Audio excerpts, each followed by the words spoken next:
함께 복을 받은 이들아, 와서 세상 창조 때부터 너희를 위하여 준비된 나라를 차지하여라. 알렐루야.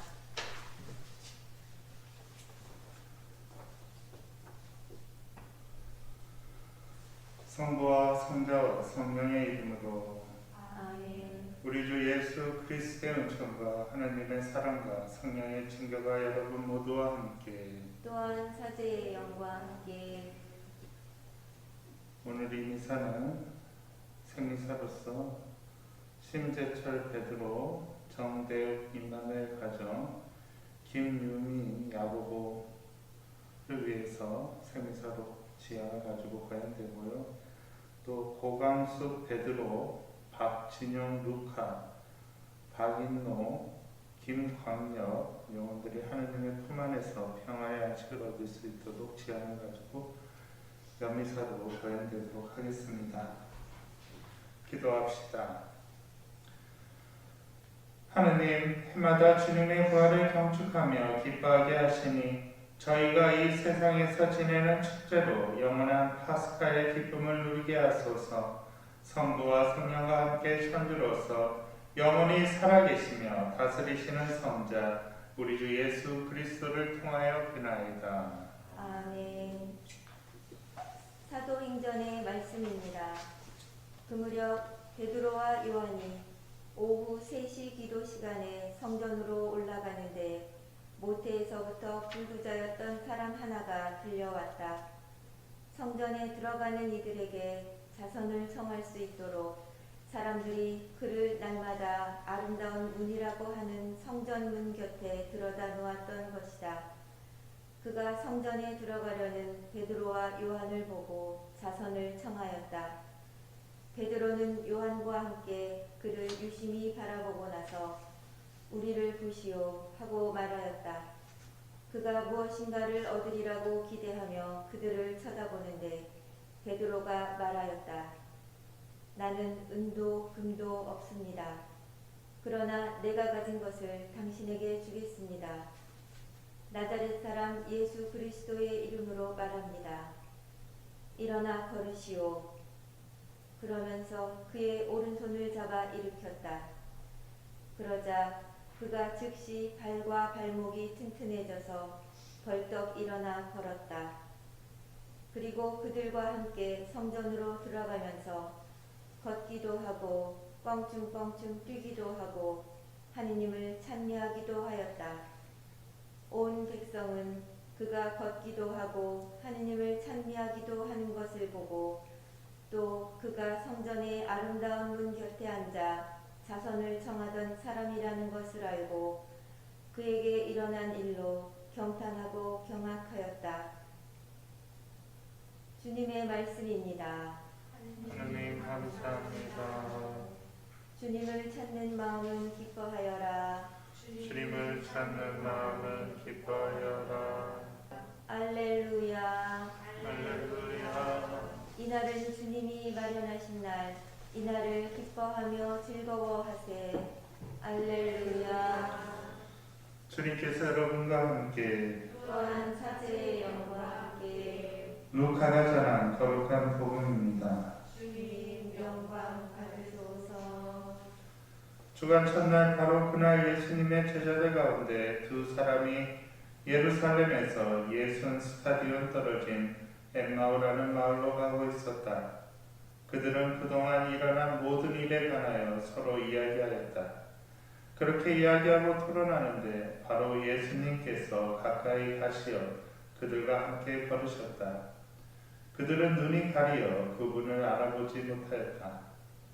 예수님께서 그들에게 걸어가면서 무슨 말을 서로 주고받느냐 하고 물으시자 그들은 침통한 표정을 한 채 멈추어 섰다.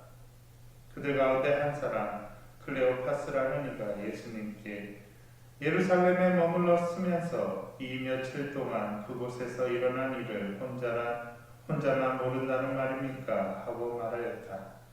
예수님께서 무슨 일이냐 하시자 그들이 그분께 말하였다.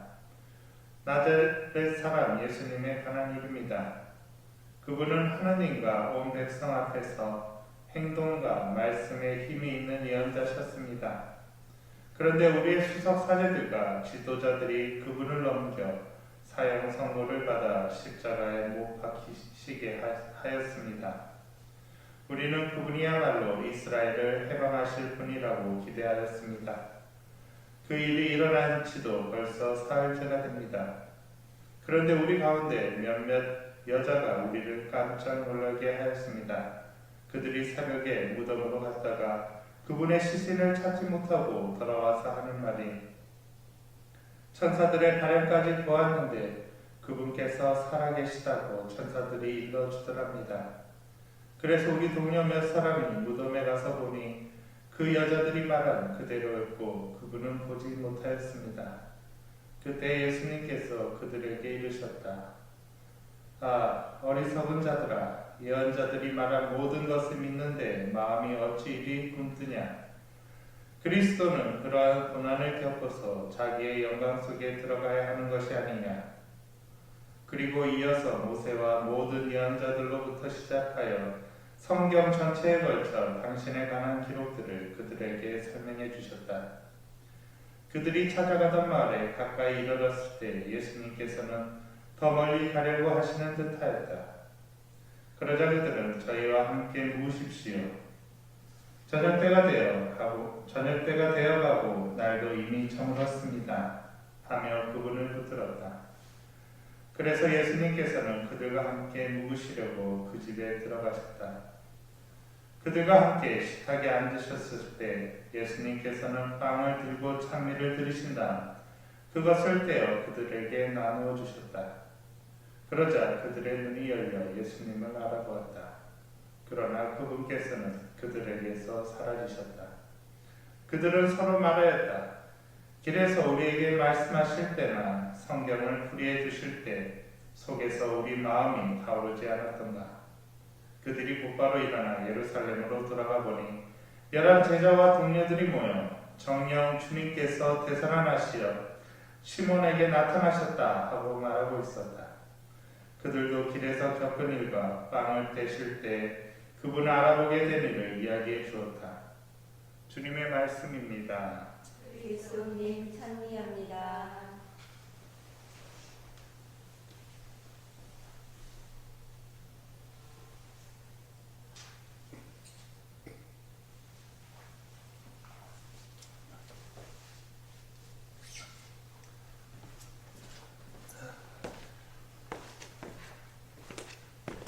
참여 예수님, 예수님, 예, 또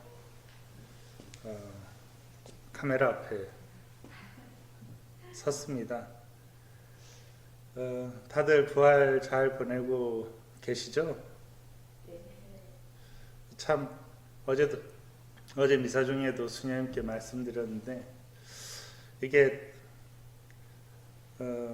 사수시기는 좀 그래도 예수님의 순환에 동참한다는 의미로 이렇게 집에서 있고 또 기도하고 특히나 이 코로나 사태 때 이 사태를 통해서 예수님께서 우리에게 말씀하시고자 하는 또 의미는 무엇인가 그런 것도 찾고 막 그랬는데 이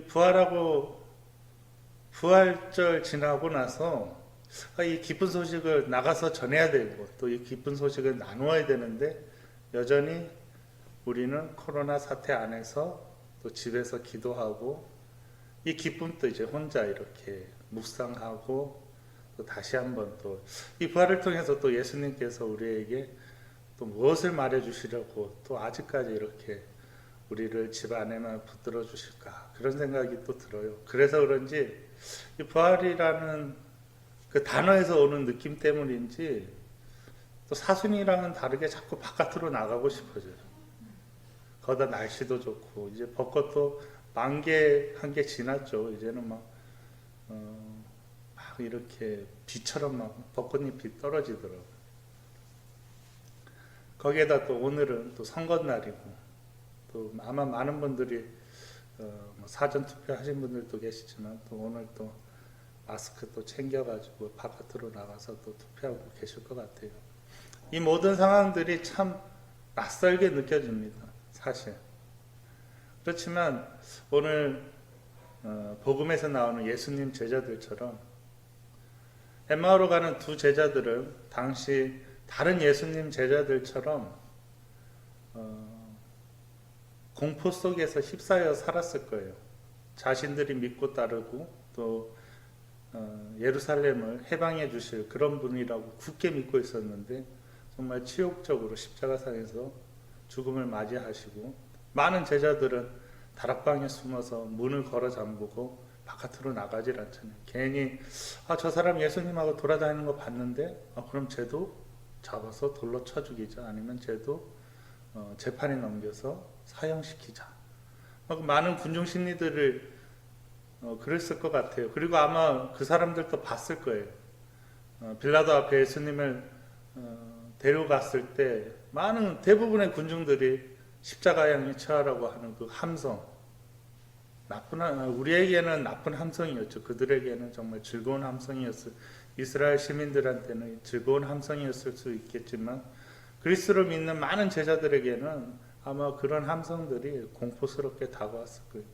오늘 이번 두 제자들도 그런 두려움 속에서 예루살렘을 벗어나 다른 지방으로 향하고 있는 거예요.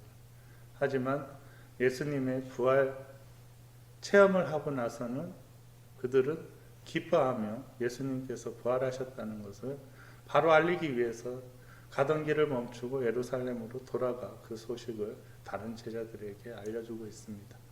그러면 우리는 삶 안에서 어떻게 이 부활 체험을 하면서 살아가야겠습니까?